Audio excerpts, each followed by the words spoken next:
Bhrigu became intensely devout about Shiva that he became very feminine. So Parvati felt little irked by this, so he asked her to move. Oh, Shiva was just amused by this tiff that is going on between his wife and his devotee.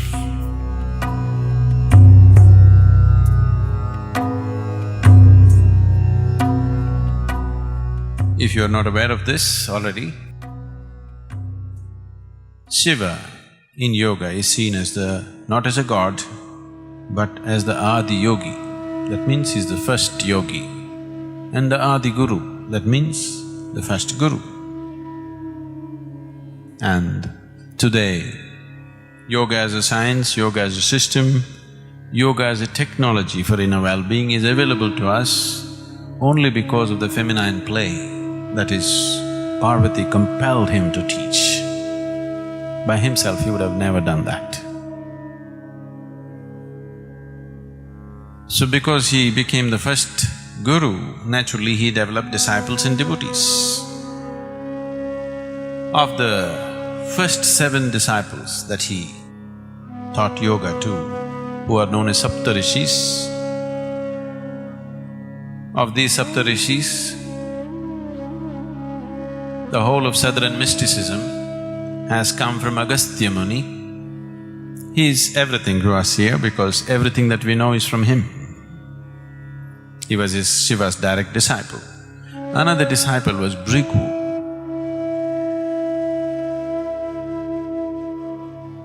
Bhrigu became intensely devout about Shiva that he became very feminine, because devotion is feminine. He became a great devotee of Shiva. So every day he comes and he wants to do… 3 times he wants to circumambulate Shiva.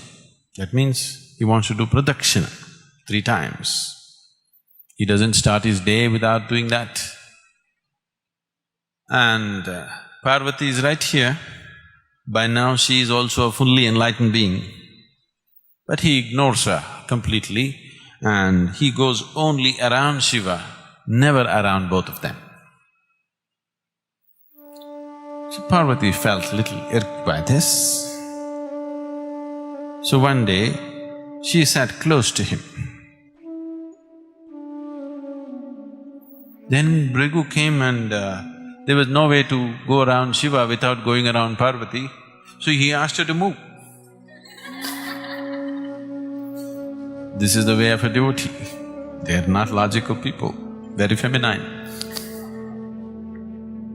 But they're intense. Parvati said, "Why should I move?" He said, "I will go only around the Lord, not you."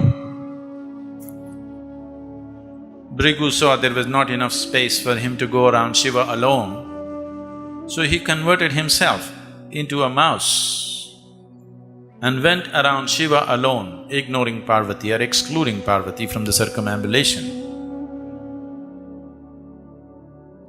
So Shiva was just amused by this tiff that is going on between his wife and his devotee. So he looked at the whole thing and he grabbed Parvati and put her on his lap, just to see what he will do. How is he going to circumambulate Shiva without circumambulating Parvati now, because she is sitting on his lap? Then Bhrigu transformed himself into a bird and went around just Shiva.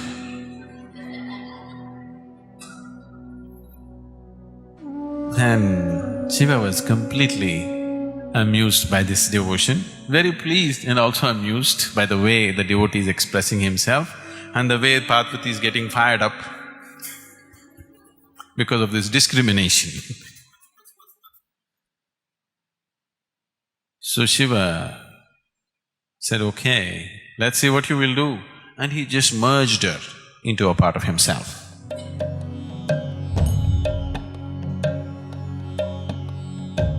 Shiva has become half Parvati and half woman, half man. This is half man, half woman. If one knows how to nurture this one to its fullest extent, this will become half man, half woman, and that is how it will be. So this is called Ardhanari, where he is half man and half woman. So he made her a part of himself, just to see what the devotee will do. Now, Bhrigu made himself into a bee and went around only the right leg.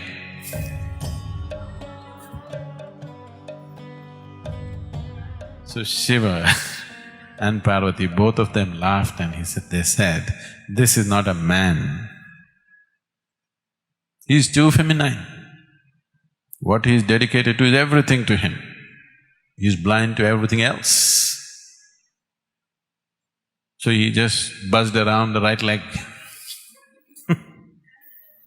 refusing to go around the left leg because this is Parvati. Then this childish way of devotion of Bhrigu was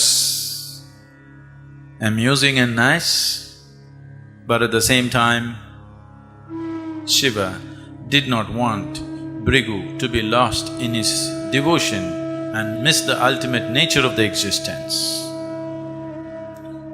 So, he got into the yogic posture of Siddhasana, where there was no way for him to circumambulate his leg or any other part of his body.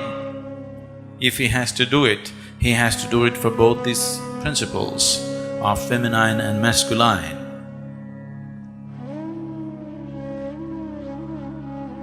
So this is how this body became like this, that it is half male and half female, or masculine and feminine in equal proportions.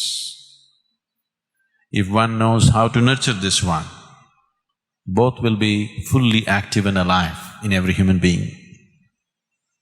If we let these two parts of us reverberate as intensely as the other, each one of us can be a 100% man and 100% woman within ourselves. The whole science of yoga is based on this, that you should not miss either the masculine or the feminine in you, because any one of them will be a lopsided life. Now when we say yoga, we are talking about a dimension which is all-inclusive. It is not an exercise or a process for creating health.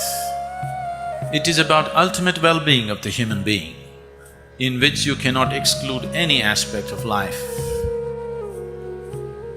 It is about attaining to a dimension beyond all dimensions. It is about a system and a method to use your own existing system as a ladder to the divine, to make your body, to make your mind, to make your emotion and your energies a ladder to the divine, to make yourself into a stepping stone towards your ultimate nature.